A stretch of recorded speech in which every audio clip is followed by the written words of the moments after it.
Picture this. You're going for a walk and you're downloading the book into your brain. Half a year later, you remembered it like you read it yesterday. You don't need to imagine jack shit. I'll just teach you how to do that. I consumed half of these books this exact way. Step 1, you choose the right book. The books can divide into two types: story heavy and cognitively dense. Yes, books can be a bit in between. It's more like a spectrum.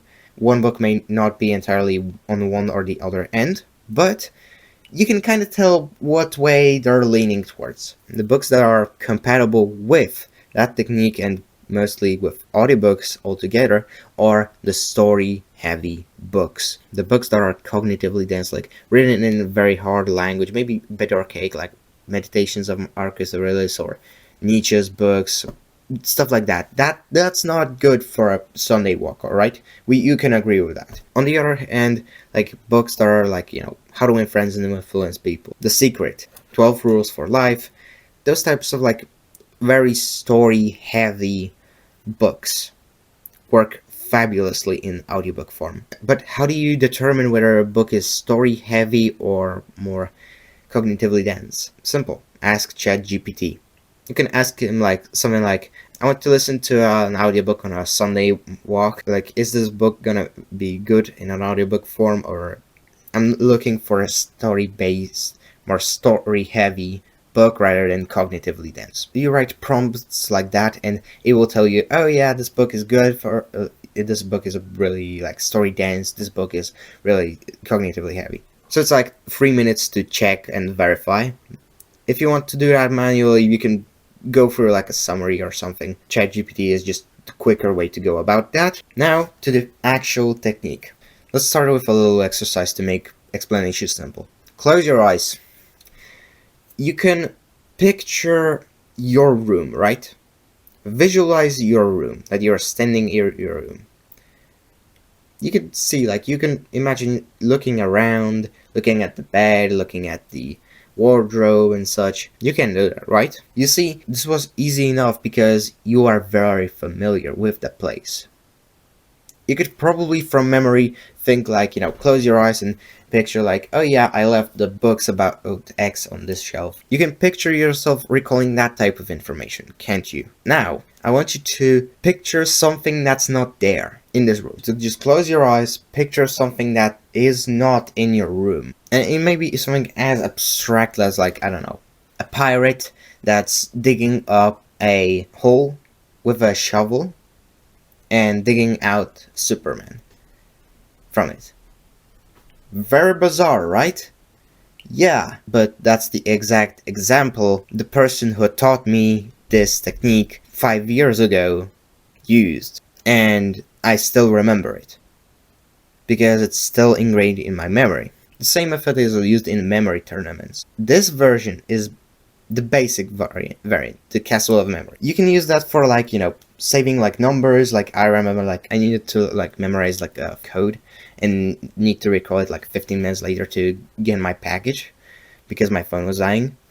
And I remember I was like, okay, I closed my eyes in my room. I imagined James Bond for number 7. I imagined Files from Clone Wars as a number 5, of course.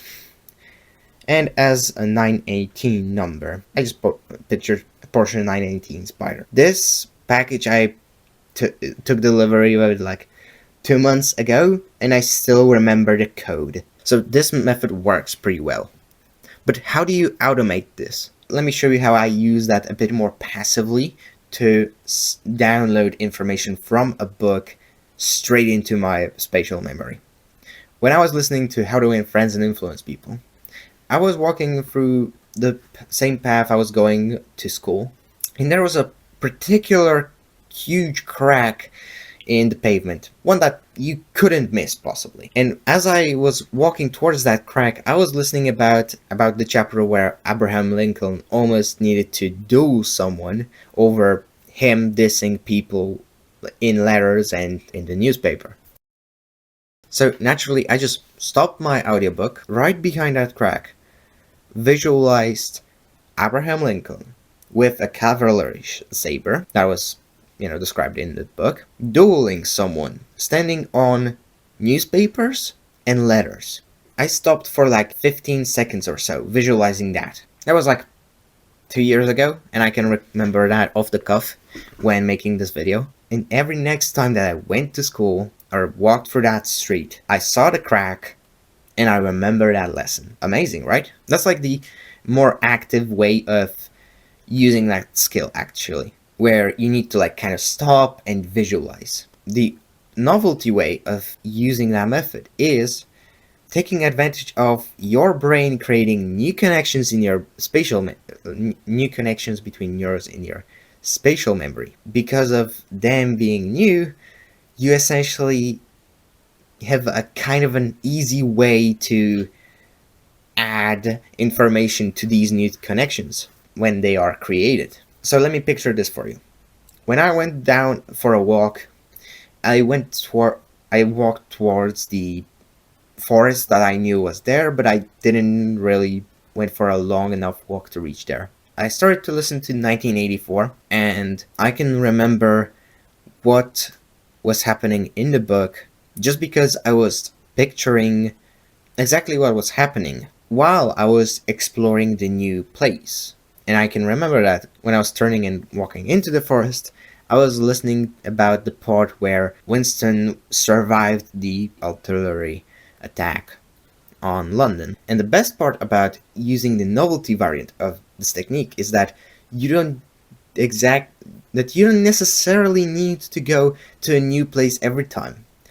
You can just kind of focus on different parts of the place. Like, for example, when I was going for the place, I was just looking like mainly like straight ahead that first time. When I was walking that same route again, and I was also listening to 1984, I was particularly gazing towards my left at the view there.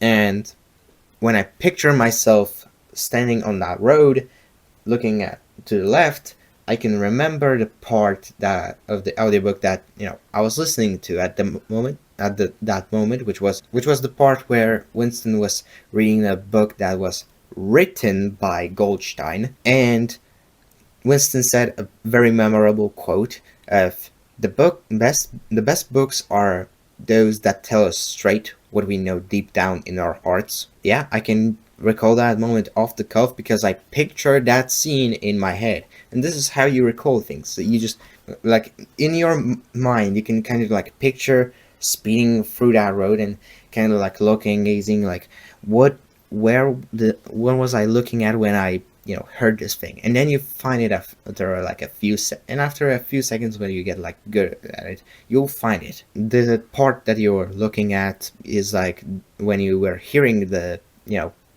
particular passage that you want to remember, or the general like part of the book is like the trigger, like that's the cue that you leave behind in your spatial memory, that when you look back at it, you realize like you have that connection going like flared up and being like, oh yeah, that's the place like this happened. This is the same part of the memory that you can picture, like, oh yeah, in this place this thing happened or that thing happened, and in this place I listened to that part, in this place I listened to that part of the book. That's exactly how it works. There's not much more to the method other than if you're using it for a while, you may find that, hey, kind of make yourself an index and keep track of where you're leaving your cues and what they lead to, because yeah, that's helpful. Like, sometimes the cues will not be as abstract as Abraham Lincoln doing someone with a cavalry saber in the middle of Polish street, but yeah, it will be more soul-like when you are looking at a particular tree or something. Anyhow, if you would want me walking you through this method and coaching you through it, or other help with helping you read more productively and efficiently, you can hit me up on Instagram. You can find my tag in the description, and I'll hop on a 15-minute call with you to see what I can help you with. As always, see you in the next video. Bye.